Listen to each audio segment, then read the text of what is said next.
Hey guys, Zach here with Mountain Dog Companion, and we're hanging out with some of our Bernese mountain dogs, and we have Angie here, guys, and we're gonna kind of, do our litter reveal video here, and Angie's gonna kind of talk about the program that these puppies are going through. We have one video out there, or a couple videos out there right now, starting to kind of do this with all of our litters here. So we're super excited about having her involved and what we're gonna get from these puppies. And super excited for everyone that's on this list and our customers in general. So again, this is Maggie and Jedi's litter. Maggie is an icon offspring. So we got some nice chunky looking pups here. They're a little over 2 weeks old. And we have 4 males and 5 females. So, and you guys can see kind of how chunky these guys are getting already at this young of an age. So we're super excited about kind of the build and the structure of these pups, and then also, what Angie's gonna bring to the table as well, and we're gonna get into that here. So again, a little over 2 weeks old, nice size, very excited about these guys, got the nice blocky heads on them, and coming from their great bloodlines here. So it's kind of the litter here, Maggie and Jedi, and then Angie kind of, if you want to get into what we've been doing with them. So these guys have already been started on this, and Angie will kind of go into detail for us. Yeah, so they are, like Zach said, a little over 2 weeks.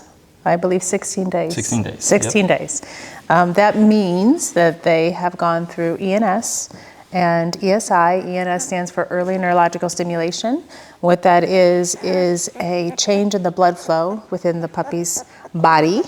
These little loves now have eyes open, looks like, and we're opening the ear canals. So they're currently within the Omega program. They're under the pod stage that goes from 0 to 3 weeks. And then each stage actually kind of has a little bit of a crossover there. So it's 0 to 3, 3 to 6, and then 6 and on is called Little Sprouts, and 3 to 6 is called Baby Beans. So right now they're in the pod stage. That means also that when I checked for their eyes and ears to be open, puppies are born with those closed. So they finish development outside the womb, which is where they just came out of that stage. They're actually called neonates. And during that process, when the eyes and ears are still closed, we have access to their little brain and also to the pads of their feet, so the touch that we have access to. So during that process, we'd like to hold them upright for 5 seconds, and this is part of ENS, and then they're held downright for 5 seconds. I'm so sorry, they don't like this stage. On their back. There you go, good job. Good job, yeah. Then their little paws are stimulated, and I like to separate the actual in between each little toe. I call those toe beans. Toe beans, baby beans. And then their little paws will go onto a cold rag or cold surface. So during that stage, it's about no more than 30 seconds. For the neurological piece of it, we're changing the blood flow and we're waking up their little brain is what we're doing. And then we add in another element, which is called ESI, early scent introduction. The puppies actually sniff a scent of the day. Today is the final scent. It's oatmeal. It's a mild scent. Looks like it smells good. Yeah. Are you hungry? Oh, look at that. Head drops down to the tin, big sigh, and the head released. So 5 seconds is what we expose them to, up to 30 if they enjoy it. There's usually some sort of a body change that you will notice. They will sigh, they will take a deep breath, they'll lift their head. The scents are stronger, and like there's black tea, we have some stronger scents that they have a little bit more of a response to. But I like to finish them out. Day 16 is a softer scent. And it was interesting the response that we got from that. Absolutely. Lifted Dogs, their head right up. Dogs explore the world with scent. So when we can wake up that scent while they're still developing, it's just really, really big in their life. The other thing that we will do at this point too is trim their nails. They're getting a little bit noisy. They are. Where's my noisy one? Right here. So we will start the grooming process by trimming their nails. Then that's for grooming. It's for the health of the mother as well, and for the litter mates. So I like to have these little toenails. If you can zoom in and see them, they look like little claws.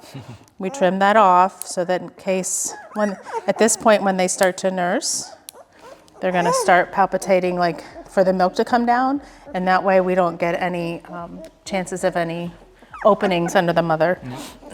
So there's reasons to all of this.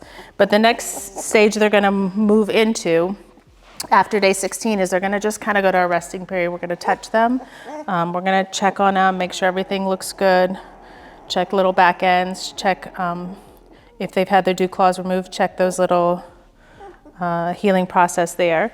And then at week 3, they get into tiny soft toys. Whoops. Tiny soft toys and sound therapy. So that's what comes next in the process. Cool. Yeah, absolutely. Thanks for sharing that. And just, I think you touched on it, but just so the viewers, why are we doing this? Sure. What is the main reason behind it, I guess, The goal. as a whole? Yeah, the goal. Yep. So the biggest difference is that we are molding and shaping puppies, and we're molding and shaping them as they develop. So just like they're in the pod stage here, we're introducing what they're prepared to receive. So slightly stressing them in some ways to get a positive outcome. So week 3, which they're coming upon, is right before fear stage starts at week 4. And so we're going to introduce them to fireworks and to sirens and things like that before their fear stage starts. So we're just setting a foundation, a strong foundation for them to grow from. And it's a service dog curriculum. Yes. And our families, majority of our families are pet companions, and so these puppies are going to school. It's a learning environment is what they're part of. And it really, really does make a difference in the life of the dog. And because we believe so much in being able to do the best we can for our puppies, it just takes a little extra work at the right development stages to have such positive outcomes. And so as a whole, Omega is partnering with Mountain Dog, and we are so excited to do this as a collaboration and a culture and style of raising puppies differently. Absolutely. And we're going to change the world one puppy at a time. That's right. I love that. Yep. Exactly. Yeah. And that's, we're so excited about this. Obviously, Angie did a great job explaining that. These puppies here, again, kind of talked about the chunkiness of them. We have that nice bloodline, and then we also, are doing these steps on a weekly basis to just kind of mold, like you mentioned, mold it into, the best puppy that we can. So, I just wanted to share that with you guys. Again, this is Maggie and Jedi's litter. These guys are doing great, a little over 2 weeks old. And you can probably hear them grunting and everything. But everything's going great with them and the program, the Omega program. So, I just wanted to share that with you guys. So, appreciate you tuning in today, and we'll see you next time.